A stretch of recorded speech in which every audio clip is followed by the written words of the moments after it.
बिस्मिल्लाहिर्रहमानिर्रहीम, अस्सलाम वालेकुम। नूरुल आपकी खिदमत में हाजिर है। 2 इस्तीफ़े मांग लिए गए हैं।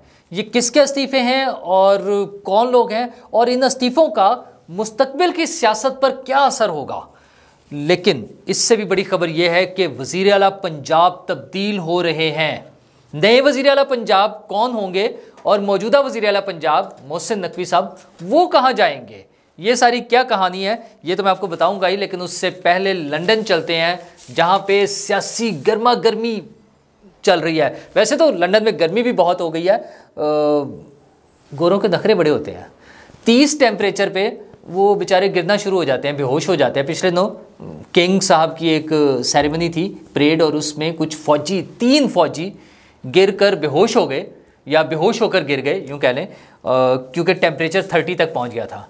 उन्हें पता ही नहीं है बेचारों को, यहाँ 45, 44, 44, 45, 46 में हम गुजारा करते हैं। बहरहाल मौसम की गर्मी तो है, सियासी गर्मा गर्मी भी वहाँ चल रही है, क्योंकि नवाज शरीफ साहब वहाँ बैठे हैं। और ना सिर्फ नवाज शरीफ साहब बल्कि IPP के इस्तेहकाम पाकिस्तान पार्टी जो है उसके भी बड़े लंदन के दौरे और सारा मामलात उधर वो भी चीज़ें चल रही हैं। पर नवाज शरीफ साहब से अहम मुलाकातें हो रही हैं, जिसमें वज़ीर कानून आज़म नज़ीर तारड़ साहब की मुलाकात हो गई है और शाहिद खान अब्बासी साहब भी मिलने के लिए आ रहे हैं नवाज शरीफ साहब को। ये दोनों बड़े अहम शख्सियात हैं। आज़म नज़ीर तारड़ साहब चूँकि कानूनी निकात को वो देख रहे हैं तमाम, जिसमें नवाज शरीफ साहब की वापसी, उनके केसेस को कैसे डील करना है, उनकी नाअहली कैसे ख़त्म होनी है, ये सारी चीज़ें देख कर और नवाज शरीफ साहब को वापस आना है। ज़ाहिर वो उनकी कोऑर्डिनेशन चल रही है इलेक्शन से पहले, और इलेक्शन की तारीख का भी फ़ैसला होना है। उस हवाले से तो चंद दिन के बाद एक इजलास भी मतवक्को है, जिसमें शहबाज शरीफ साहब बराह रास्त शायद लंदन जाकर शरीक होंगे, और बाकी लोग अगर वहाँ ना गए, मरीम नवाज साहिबा और कुछ और लोग, तो वो ऑनलाइन जूम से या जो भी इस किस्म की मीटिंग में उनके साथ होंगे, वीडियो लिंक के ज़रिए नवाज शरीफ साहब के साथ तो इजलास में शरीक होंगे, जिस इजलास में अहम फ़ैसले होने हैं। इलेक्शन की तारीख के हवाले से पार्टी का मौक़िफ़ सामने आएगा, और नवाज शरीफ साहब की वापसी का तो फ़ैसला होना ही है, उनकी तारीख, उनकी वापसी की तारीख, और उम्मीदवारों का फ़ैसला होगा कि नून लीग के उम्मीदवार कौन लोग होंगे, ना सिर्फ निगरान सेटअप के लिए बल्कि इलेक्शन की सूरत में अगला लाहे अमल क्या होगा और कौन लीड कर रहा होगा और किस पोजीशन के लिए होगा, ये सारी चीज़ों का भी फ़ैसला हो जाएगा। अच्छा, शाहिद खान अब्बासी साहब के जाने का मतलब यह है कि उनका अभी स्टे थोड़ा सा है।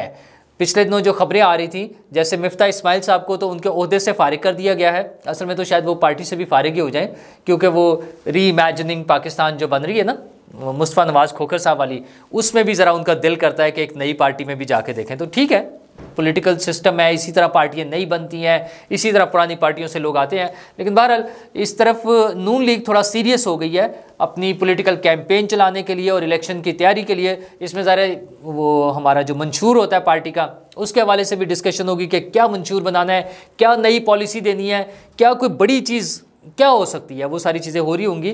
तो दूसरी तरफ यहाँ पर 2 अहम इस्तीफ़े मांग लिए गए हैं, और वो इस्तीफ़े मांगे हैं IPP ने, इस्तेहकाम पाकिस्तान पार्टी ने अपने 2 अरकान से, ओन चौधरी और नोमान लंगड़ियाल से। ओन चौधरी जो है वो वज़ीर आज़म पाकिस्तान के एडवाइज़र हैं, और नोमान लंगड़ियाल जो है special assistant to prime minister हैं। तो ये दोनों लोग IPP में हैं, इस्तेहकाम पाकिस्तान पार्टी में, और उस पार्टी में अहम इस हवाले से हैं कि ये दोनों जहांगीर तरीन साहब के करीबी समझे जाते हैं। ओन चौधरी साहब तो जहांगीर तरीन के तर्जुमान भी हैं, और नोमान लंगड़ियाल साहब भी उनके बड़े करीबी आदमी हैं, लेकिन वो दोनों इस वक्त हुकूमत का हिस्सा हैं। इस सारी चीज़ में देखना यह है कि ये दोनों लोग क्विट करके वापस आते हैं, वापस अपनी पार्टी में चले जाते हैं, यानी इस्तेहकाम पाकिस्तान पार्टी में जब जाएंगे तो इनको वहाँ क्या ओहदे मिलेंगे, और ये मुस्तकबिल का नक्शा इस हवाले से वाज़े होगा कि क्या इस्तेहकाम पाकिस्तान पार्टी इतने बड़े लेवल पर होगी कि वो नून लीग के मुकाबले में आ रही होगी। मतलब ये दोनों लोग एक अच्छे ओहदे, वज़ीर आज़म के एडवाइज़र के ओहदे छोड़कर अगर वापस जा रहे हैं, तो इसका मतलब है उनकी उम्मीदें बहुत हाई हैं, हाई होप्स के साथ, है ना। और IPP जिस तरह से बनी है, जिस तरह से लोग उसमें आ रहे हैं, एक बड़ी तादाद में नज़र आ रहे हैं, और जो उसके बारे में शुनीद है, खबरें चलती हैं कि कैसे भेजा गया। आपको याद होगा कि मैंने तो कई दिन इस हवाले से बात की आपसे, जब मैं बता रहा था कि कैसे लोगों को समझाया जा रहा था, स्पेशली जब हाशिम डोगर साहब ने ग्रुप बनाया हुआ था तो लग रहा था कि लोग उनसे, हाशिम डोगर साहब से इम्प्रेस हैं। उनका जो बैकग्राउंड था, फौजी बैकग्राउंड, और जना आसिम मुनीर के साथ उनका ताल्लुक का जो एक इम्प्रेशन था, उसकी वजह से लोग उस पार्टी में जाने को इंटरेस्टेड थे और काफ़ी सारे लोग उसमें चले भी गए थे। तो फिर उनको समझाया गया, जो अच्छे समझदार दोस्त हैं उन्होंने बताया कि नहीं भाई, वो बेहतर जगह नहीं है आपके लिए, ये ज़्यादा बेहतर जगह है। तो जिस तरह से ये सारी फॉर्मेशन हुई है, पार्टी बनी है, फिर हाशिम डोगर साहब ने अपनी पार्टी ख़त्म करने का ऐलान कर दिया। मुराद राज साहब अहम ओहदे पर थे, वहाँ पर मेन बंदे थे, वो इस्तेहकाम में पाकिस्तान पार्टी में आ गए। तो ये सारी फॉर्मेशन हो गई और बड़े बड़े नाम सारे आ गए। कुछ लोग अभी हेजिटेंट हैं आईपीपी में आने से, उसके पीटीआई के जो लोग हैं। अच्छा, उसमें मसलन असद उमर साहब हैं, कुछ और लोग भी हैं। असद उमर साहब के हवाले से एक मज़ेदार वाक़या जो कल हुआ वो अदालत में था, जहाँ पर इमरान खान साहब भी मौजूद थे और असद उमर साहब भी मौजूद थे। तो असद उमर साहब ने तो उनसे, मतलब दोनों ने हाथ भी नहीं मिलाया, शायद होता ना सलाम दुआ ज़रा अच्छे तरीके से दूर से बस हेलो हाय करके, और वो खिसक गए। और असद उमर साहब का कहना ये था कि इमरान खान साहब से मुलाकात होती रहेगी, मेरी मिसेज़ जा रही हैं तो मैंने उन्हें एयरपोर्ट ड्रॉप करना है, इस तरह की कोई बात करके वो वहाँ से निकल गए।